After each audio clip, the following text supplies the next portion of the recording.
오늘 열왕기상 11장 1절로 25절 말씀을 통하여서 솔로몬이 그들을 사랑하였더라 라는 제목으로 열왕기상 강의 9번째 시간 말씀 나눠보도록 하겠습니다. 하나님께서 솔로몬에게 말씀하신 것 그 오직 한 가지는 하나님의 말씀을 듣고 순종하는 것이었습니다. 그래서 열왕기상 9장 4절에 세 번째 솔로몬에게 나타나사 내가 내게 명령한 대로 온갖 일에 순종하여 내 법도와 율례를 지키며, 여기에서 내가 내게 명령한 대로 하나님께서 이렇게 말씀하신 것, 이것은 시대를 초월하여 모든 세대에게 주시는 하나님의 말씀입니다. 말씀대로 행하라. 다른 표현으로는 하나님께서 말씀하여 주시는 것, 그 하나님 말씀 안에서 더하거나 빼지 말라라는 의미가 되겠습니다. 또 하나님께서 인간들에게 듣고 지킬 말씀을 매 시대, 매 세대마다 달리 하시지 않는다라는 점, 즉 모든 세대에게 주신 말씀이 같고 변함이 없다라는 것.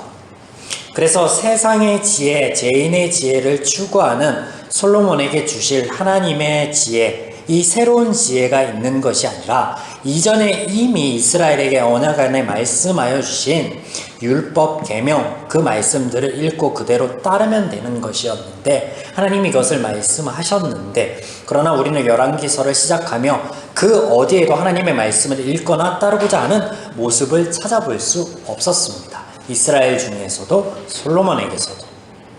이렇게 인간이 죄인이 되어 보여주는 변함없는 모습, 시대적 상황을 보자면 변함없이 보여주고 있으나 시대적 상황을 보자면 그 변함없이 보여주는 모습들 속에서도 조금씩 차이가 있습니다. 오늘 그 차이에 대해서 좀 볼 텐데요. 가까이 사사시대에 단순히 하나님께서 불순종하는 시대였는데, 그러나 지금 왕정시대는 불순종을 넘어, 단순한 이 불순종을 넘어서 의도적으로, 구체적으로, 체계적으로 하나님께 반하는 시대이다. 더 나아가 하나님의 말씀과 뜻과 원리를 왜곡하고 변질하기에 이르렀다라는 겁니다. 사사기서의 기억을 떠올려 보자면, 사사시대는 죄인들이 자신의 소견에 오른 대로 행하는 시대, 하나님의 은혜를 버리고 우상을 섬김으로 그 결과 이웃나라들에게 어려움을 걷고 그 부르짖음에 하나님께서 사사를 세워 구원하셔 은혜를 베풀던 시대, 이런 사이클이 반복되던 시대였는데, 그런데 왕정시대는 이스라엘이 사사시대부터 하나님을 꾸준히 불순종하다가 그 정점에 있던 사건이 벌어진데, 그것이 무엇이었냐? 왕을 구하는 것이었습니다. 그래서 하나님을 버리고 제도적으로 구한, 의지하겠다라고 구한 이 왕을 통하여서 그 왕을 의지하고 왕을 통해 보호와 구원을 받겠다라고 하면서 시작되죠. 이런 백성들의 죄에 플러스 되어서 세움받은 왕들이 숟가락을 얹는데, 특히 왕 중에 이 두 번째 세움 받았던 다윗은 가장 적극적으로 장기적으로 하나님의 말씀에 불순종합니다. 하나님께서 이스라엘 중에 세움 받을 왕에게 주신 말씀을 적극적으로 제도적으로 어기는데, 어떻게 그걸 어기느냐 보면 많은 처첩들을 드리고 또 많은 병마들을 드림으로 이스라엘의 상비군 제도를 만들어내고 나라의 운영을 위하여 간직 제도도 가져옵니다. 그렇다 보니 이 많은 제도와 인원들을 위해서 경제력을 사용하지 않을 수가 없습니다. 하나님께서 말씀하신 은금을 쌓지 말라 하였는데 쌓아둘 수밖에 없어요. 그 많은 은금들이 이후에 솔로몬이 성전을 짓는 시발점, 시드머니가 되었다라는 거죠. 솔로몬은 이와 같은 아버지 다윗이 시작해 놓은 모든 것들을 이어서 더욱 체계적으로 발전시키기에 이릅니다. 그 과정에서 왕권을 위해 왕위의 정당성을 변화하기 위해 우리가 살펴본 것처럼 적극적으로 하나님의 말씀을 차용하여 가져옵니다. 하지만 그 말씀을 따르지는 않습니다. 사사시대 단순히 하나님께 불순종하던 모습에 본질적으로 더욱 타락한 모습, 왜곡과 변질을 가져온 것이 바로 왕정시대인 것입니다. 그 결과 성경은 우리에게 뚜렷이 보여주고 있는데, 사사시대는 수십 년간의 이방인의 압제를 받으나 하나님의 은혜로 회복되고 평안을 누립니다. 그래서 평안이 찾아와, 이게 결론인데, 왕정시대는 반대가 됩니다. 수십 년간 번성을 누리나 얼마 가지 못해 분열이 되고, 분열된 나라는 결국에는 망해버립니다. 자, 앞서 솔로몬은 아버지 다윗이 시작한 왜곡과 변질을 그대로 이어받았다 하였습니다. 오늘 본문 가운데 그런 모습들을 또 살펴볼 텐데 2절 말씀, 여호와께서 일찍이 이 여러 백성들에 대하여 이스라엘 자손에게 말씀하시기를 너희는 그들과 서로 통혼하지 말며 그들도 너희와 서로 통혼하게 하지 말라. 그들이 반드시 너희의 마음을 돌려 그들의 신을 따르게 하리라 하였으나 솔로몬이 그들을 사랑하였더라. 본문에는 하나님의 말씀이 정확하게 밝혀져 있고 솔로몬의 행동 또한 정확하게 드러나 있습니다. 하나님께서 말씀하신 것은요, 서로 통혼하지 말라입니다. 이렇게 하신 말씀 가운데 이스라엘은 더하거나 뺄 것이 없습니다.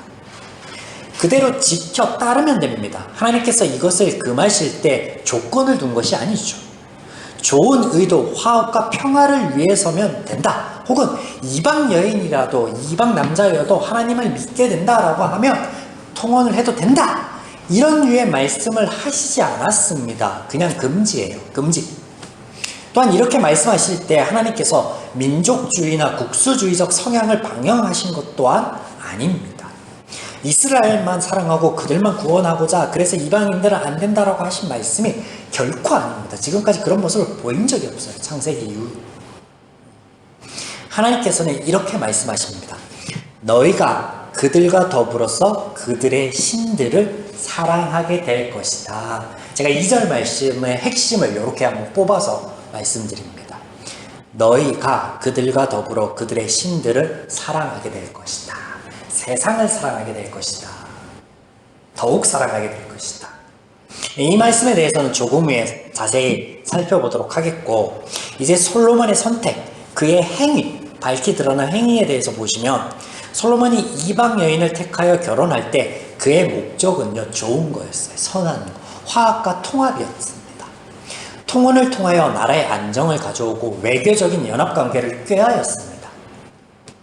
하지만 이후 이스라엘의 역사를 되짚어 보면 이런 솔로몬의 의도, 지혜는 무용한 것으로 드러나는데 이스라엘의 대적의 비호 세력으로 등장하는 것이 이 통혼관계에 있는 나라들이고, 또 이스라엘이 도움을 요청하였을 때 실질적인 도움을 가져다 주지 못할 뿐더러 어리석은 선택을 함께하여서 어리석음으로 어려움을 겪는 동반자가 됨을 우리가 이후의 왕들의 이야기에서 살펴볼 수 있습니다.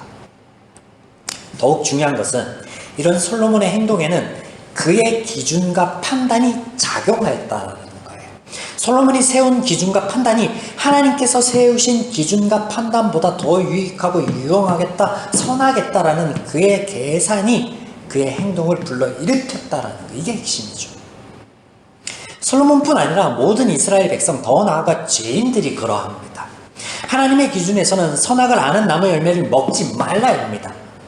어떤 조건도 붙어있지 않아요. 그냥 금지예요. 그런데 죄인들은 먹음직스럽고 지혜를 줄 것과 같은 그 나무 열매, 그것을 우리가 따먹으면 되겠다라는 기준을 세우는 거예요. 하나님의 기준, 솔로몬의 기준이 이 하나님의 판단과 하나님의 기준을 넘어서고 있다는 거예요. 죄인이 그런 거예요. 피조물의 창조주를 넘어서려고 하는 거예요. 솔로몬의 목적은 불순종이 아닌 선한 방향이었을 것입니다. 이것이 지혜였을 것입니다. 그러나 이것은 하나님의 말씀대로는 결코 아니었습니다. 그 결과가 무엇입니까? 하나님의 말씀과 다른 기준에 들인 많은 이방 여인들이 본문의 말씀처럼 솔로몬이 하나님을 떠나 이방신들을 섬기게 만들었습니다. 맞습니까? 아니요. 결론은 아닙니다. 결론은 아닙니다. 우리가 좀 전 살펴본 것처럼 솔로몬은 이미 하나님의 말씀을 어겼습니다. 하나님께 불순종하였습니다. 솔로몬에게는 처음부터 돌려놓을 마음이라는 것, 신앙이라는 것이 없었어요. 자, 솔로몬이 가장 지혜롭고 선한 의도에서 이방 여인을 아내로 두었는데 본문에 보니 1000명이나 됩니다. 그 많은 여인들이 이방 여인이다라는 것을 솔로몬이 시작부터 알았습니다. 그리고 그 여인들이 각기 자기 나라의 신들을 섬기고 있다라는 사실 또한 알고 있었습니다. 그렇다고 솔로몬이 이방 여인들을 데리고 올 때 각자의 신들을 버리고 여호와만을 섬길 것을 요청하였을까요? 아니, 하나님의 말씀을 적극적으로 어기고 이방 여인들을 데려오는 그가 하나님을 섬기라고 요청하였을 리 만무합니다. 또 솔로몬 스스로 하나님의 말씀을 가까이 하고 따르려고 애쓰기보다 자신이 잡은 권세와 권력을 더욱 발전시키고 이거를 어떻게 하면 공고히 할까? 여기에 치중하여서 하나님의 말씀을 차용하고 성전을 건축하는 데 의의를 두었다라는 사실, 우리가 지금까지 살펴본 자신조차 따르지 않는 하나님을, 하나님의 말씀을 어기며 자발적으로 데려온 여인들에게 순종하라 따르라 하였을 리가 전혀 없다라는 거예요. 솔로몬에게는 돌려놓을 마음, 신앙, 믿음 이런 것이 애초에 없었습니다. 그렇다면 왜 하나님께서 본문 가운데 이런 완곡한 표현들을 하셨는가? 우리로 하여금 오해하게 좋게. 솔로몬의 나이가 많을 때 그의 여인들이 그의 마음을 돌려 다른 신들을 따르게 하였으므로 왕의 마음이 그의 아버지 다윗의 마음과 같지 아니하여 그의 하나님 여호와 앞에서 온전하지 못하였으니. 또 우리가 살펴본 다윗, 그가 여호와의 영에 감동이 되어서 하나님을 고백하며 골리앗 앞에 멋있게 나설 때를 제외하고는 하나님의 사람이다, 하나님의 사람다 이렇다 할 모습을 우리에게 보여준 적이 없는데, 하나님께서는 그에 대해서 선한 말씀들만 하십니다. 본문 속에도 엄청 많이 등장해요. 사절에 보면 그의 아버지 다윗의 마음과 같지 아니하며, 또 6절에 그의 아버지 다윗이 여호와를 온전히 따름과 같이 따르지 아니하고, 12절에 그러나 내 아버지 다윗을 위하여 내 세대 이 일을 행하지 아니하고 라고 말씀하시면서 마치 다윗이 선한 사람, 아주 신실한 사람인 것처럼 하나님이 말씀하고 계신다는 거예요. 왜 이런 완곡적인 표현들이 등장하는가? 전혀 그렇지 않은데, 여러분, 이런 대목에서 의아해하고 이상하다면요, 이상하고 의아해할 것이 아니라 먼저 하나님께서 창조 때부터 인간을, 우리를 대하신 변함없으신 그 모습, 사랑과 은혜를 떠올려 보십시오. 자녀를 사랑하는 어버이 눈에는요, 자녀가 어버이의 말을 듣고 모든 소망을 이루어 나아갈 때나, 그렇지 않고 말을 듣지 않고 사고 뭉칠 때나 동일하게 어떻게 사랑스러운 거예요. 이런 하나님의 마음이 여기 담겨 있지 않겠습니까?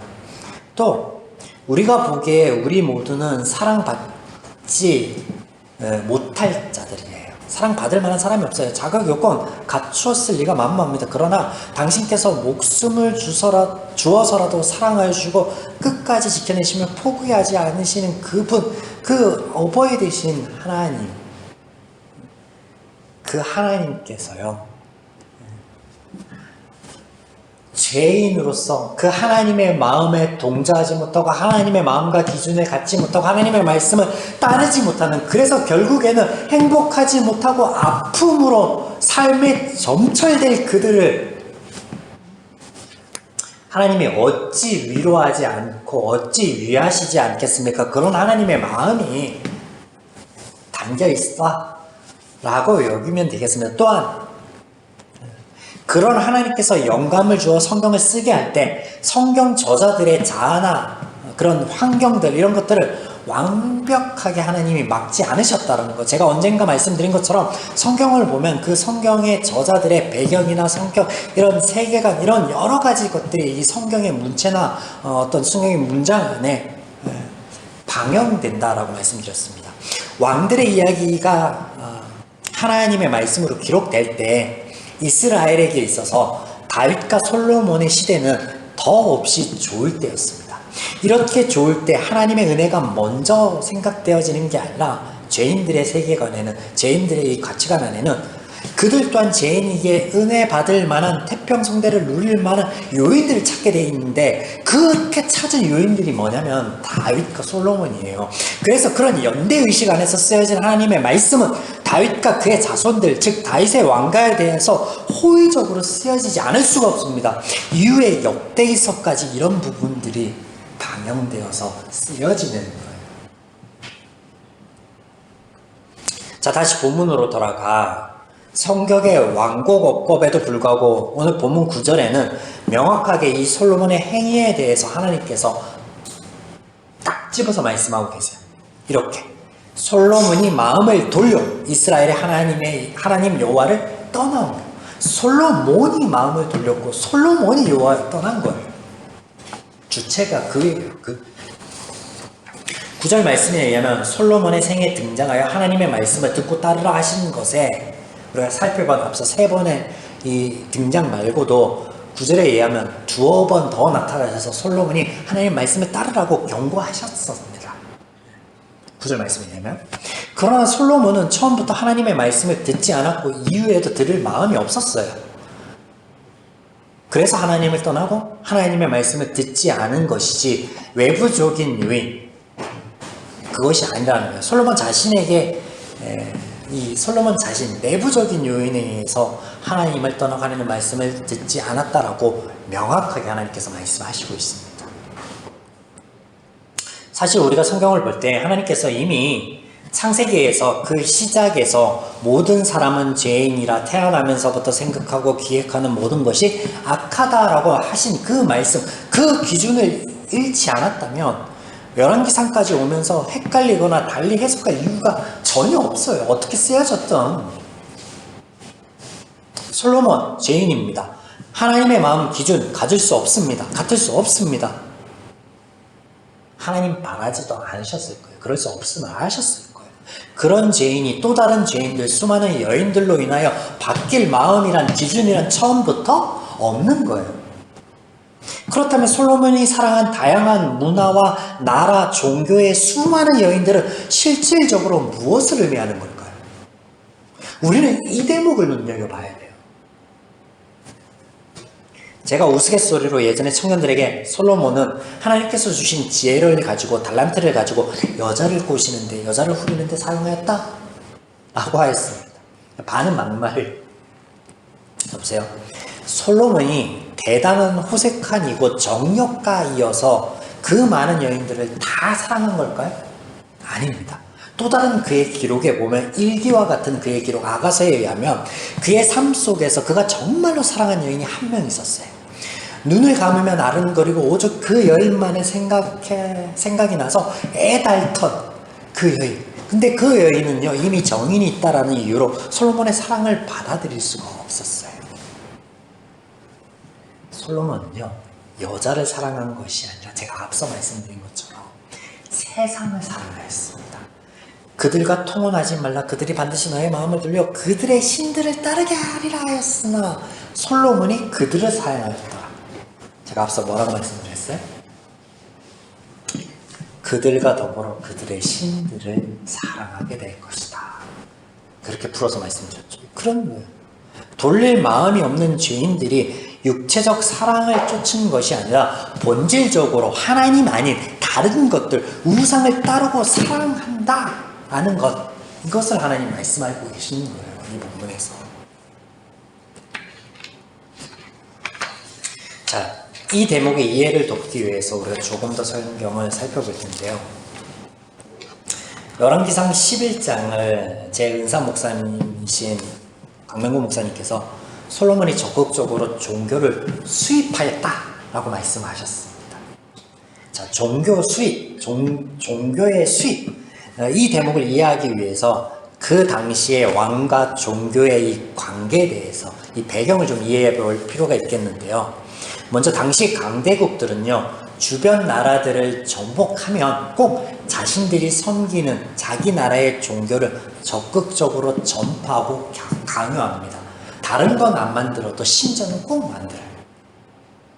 이런 상황이라면 솔로몬의 시대 이스라엘은 아주 강대국이었죠. 주변 모든 나라들을 통치하고 조공을 받는 나라였어요. 그러면 이런 문화대로라면 솔로몬은요, 모압과 암몬, 에돔, 시돈, 헷 등의 여호와의 신앙을 전파해야만 했습니다.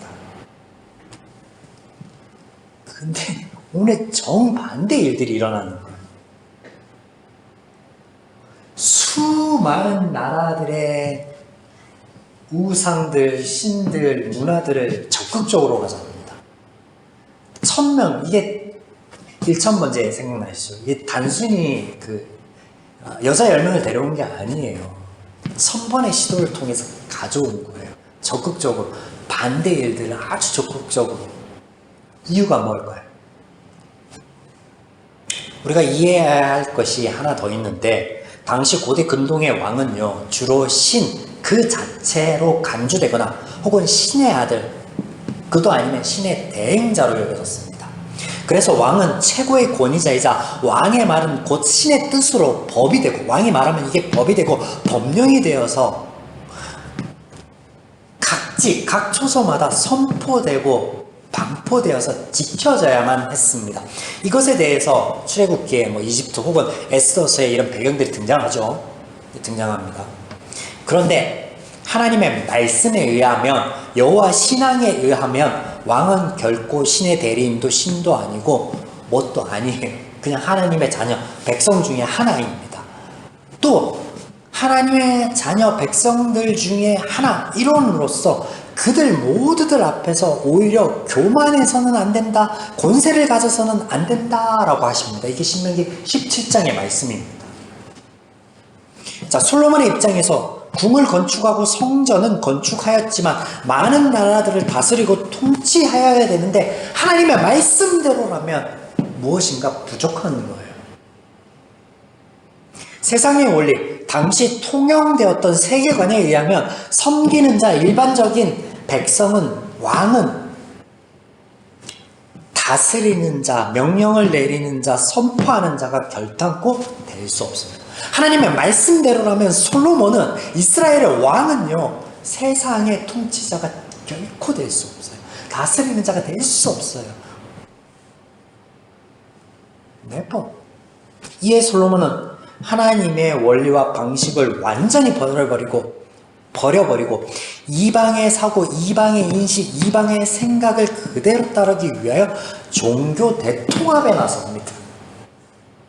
그리고 모든 종교, 모든 신들을 아우르게 되는데, 이 일은 그의 말년에 시작된 것이 아니라 열왕기상 3장에 의하면 왕이 되어서 처음 이집트의 공주를 데려오는 그 초기부터 시작하여 오늘 죽기 전까지 이어지는데, 1000번에 걸쳐서 끊임없이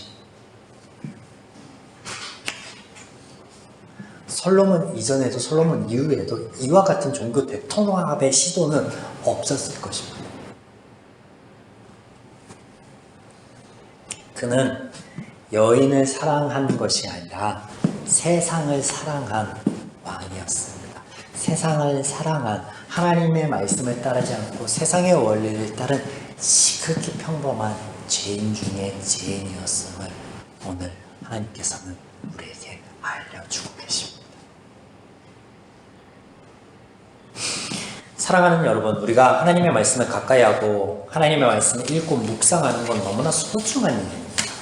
그러나 그 말씀을 우리의 삶 가운데 적용할 때 더욱 중요한 것은 하나님의 말씀대로 이어야 됩니다. 하나님의 말씀대로. 더하거나 빼지 말아야 된다는 거예요. 이스라엘이나 솔로몬이 보여줬던, 죄인들이 보여줬던 것처럼 우리 일상 가운데 나의 방식대로 하나님의 말씀을 가져다가 해석하는 모습이 있다면 버려야 하겠습니다. 그래야 하나님의 은혜가 은혜로서 다가와지고 하나님께서 말씀하신 그 모든 복락을 우리가 자유하고 평안한 가운데 누릴 수 있게 되는 것입니다. 풍성한 계절, 또 이 명절 맞이하여서 우리의 삶의 발걸음이 그러하기를 주님의 이름으로 간절히 축복합니다.